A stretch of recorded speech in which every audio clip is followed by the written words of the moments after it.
this may seem a little familiar, but where I'm standing isn't. It's a platform out on the edge of the drag shack. See if you can get a look around at it.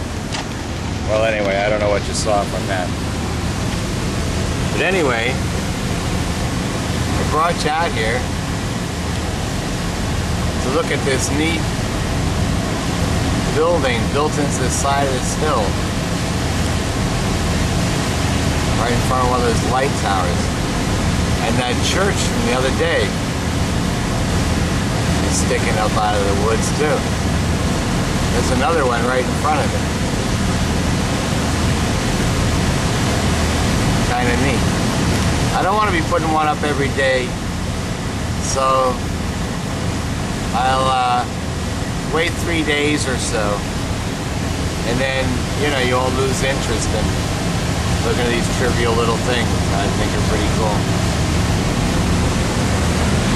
Now, if I was going to live down here, there's the condominium complex I was living in.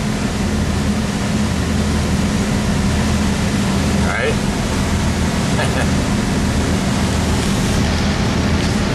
Well, thank you all for your participation. I'll catch you back on the Zoom.